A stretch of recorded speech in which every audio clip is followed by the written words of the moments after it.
as I told you when I first heard the song, I was like, "Yo, that sounds like a foreign exchange / Fonte song and shit." And I really went searching trying to find out. There's a verse that he's similar to how he started that song off, and I can't find it. But to me, it sounded very very foreign exchanges esque. And then it reminded me to go back and listen to Fonte's last solo album. And funny enough, it kind of dealt with some of the similar issues. Like he had getting older, his father had passed, so he dealt with that aspect. His kids actually growing up or being older, like 18, 19, so they're adults. Like that aspect. So it's like when I heard the album, I was like, okay, I can see how he can pull certain aspects of like the growing up aspect of hip hop. So like even like with the album cover being him, now it's him and his family, because that's what. Because I forgot what song he said it on, but he was basically saying you'll be able to hear what this. Oh, he'll be able to speak to the next life or the next generation, and really this is for his kids now. Like this album was more so for his kids. Okay. So it's not really for us. So everybody's like, well, I didn't really like the album. Yeah, fuck you then. Yeah, it wasn't for you. It wasn't for you. Okay. Then go make your own album. Then you can't even write.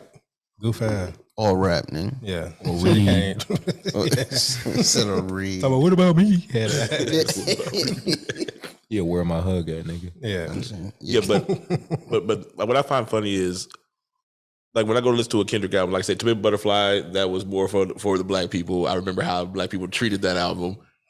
Damn was the more well-rounded album, but niggas, of course, they liked that album because the beats were slamming and he had hits and all that stuff. So with this, the learning experience would be more so the therapy aspect that you need to work on yourself.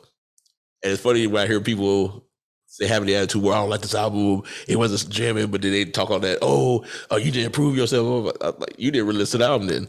I've yet to come across somebody who said I didn't like the album. I only see that on social media. Like nobody that I've talked to outside of y'all has said that they didn't like the album. I've got people who haven't listened to it. You obviously live under a rock, but I haven't had anybody say it's like, nah, I don't think it was his best work. I wouldn't recommend this album to everybody.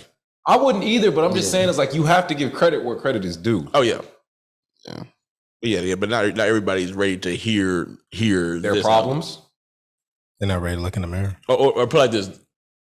If it was somebody who I know would actually like listen, like then I can sit down and break it down how we sat down and listen to this whole album the same way. Then let me present the album to you because there's a lot of deep layers and it's a certain level of thinking. And I have some people like if I hang with somebody and we listen like to Gucci, we listen to I'm not gonna be like, oh, listen to this new Kendrick, right? Or I do like I did with Picasso. I played Silent Hill, I played N95, I played Count Me Out, Savior. Like I played certain songs where I know, like, okay, yeah, that sounds good. I'm not gonna play Worldwide. We cry together, and we cry together. Like, oh, you see that? Like, I want to talk about this shit. Yeah, exactly. So everything is not for everybody. So low key. We Cry Together would probably be one of those songs you could show everybody. Nah, you could only show that song to like the artsy people, like people who are. Is it left-brained or right-brained? Left brain is creative. Right brain is more analytical. Yeah. Show that song to left-brained people. Right brain. Oh yeah, creative. Yeah. Show that to left-brained people. You're gonna see them cry. It's a tough one. I don't even know what I'm definitely left-brained. But this song had the Frank Ocean vibes, like when I first heard it. Had the Frank Ocean vibes on it. And You Can't Grow Waiting on Me. Very pivotal. You can't grow waiting for me. Like everybody was waiting on Kendrick, like going back to the No Name, like, hey, where's Kendrick? Where's Kendrick with this album? Where's that? We need some Kendrick music. It's like, damn, what is y'all doing? What are you doing with your life? Yeah. Yeah, what is you? He did showcase I forgot which song it was. He did showcase one of the songs on this album at Coachella though. When? This year, Coachella. No, but when was it? Was it like March? 2-3 years? Not 3 years ago. Sorry, about a month and a half ago. Which song, you know? I don't know. I just know that he put his name. He put an alias under like the guest list of artists or whatever like that. Oh, and went out there. So nobody knew that he was gonna be there, and then he just shows up with Baby Keem and then does a song. And then like Keem. A few people was like, "Oh, okay." Yeah, pretty much. That's a good strategy. Yeah, nobody knew that there was like he was gonna be there. So he was like, let me give y'all a little taste of what's gonna happen 2 weekends from now. Okay. Jeez. He probably performed Auntie Diaries. It was like, Thank you. Thanks.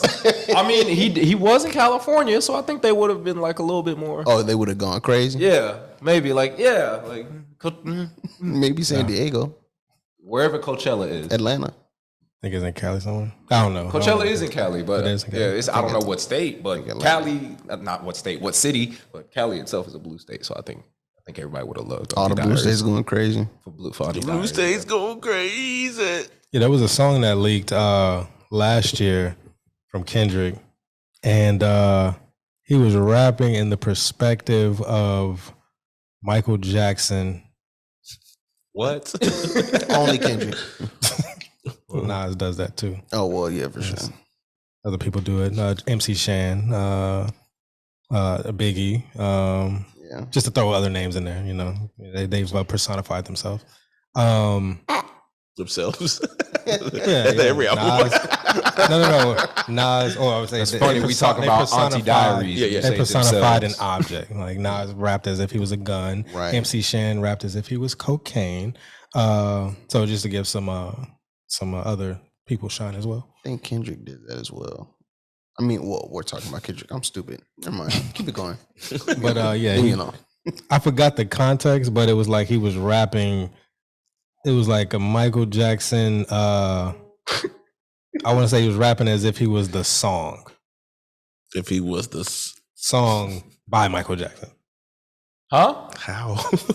How do you do that? I'll see if I can find it. I made a song being wait. He made a song being personified as a song. That's song Michael by Jackson. Michael Jackson. Yeah. Song by Michael Jackson. Song. My fault. Song by Michael Jackson. They told me to beat it, and all I did was beat the numbers. Oh, no. You sound like Culture Vulture Vince. Stop it. Oh, by the way, on the second verse, I don't know if you heard. Yeah, Kendrick did. Thank you. Thank you. No business. No, but Go put on a do-rag and a tank top, dog. Oh my no, God. but Kendrick actually personified the culture as a female in that second verse. So sorry, sorry, Culture Vulture Vince. It's already been done on this album. What are you talking about? The second verse of Mirror? Yeah. Okay. All right. So I'll go ahead and close the show out. I'm sorry, the third verse. I am the gem. We are the world. No. No business be out there! No business! No! You know, I know I'll be saying my stupid stuff, but dog, you won by a mile at this episode, dog. I know I'm nowhere near Philip, but I am a thriller. No. No business be out there! Hold on one second. No business! No! Oh my God. You stink, fuckman! Terrible! There you go. Terrible! Yeah. Anything else? Anything else you like that, sir? No.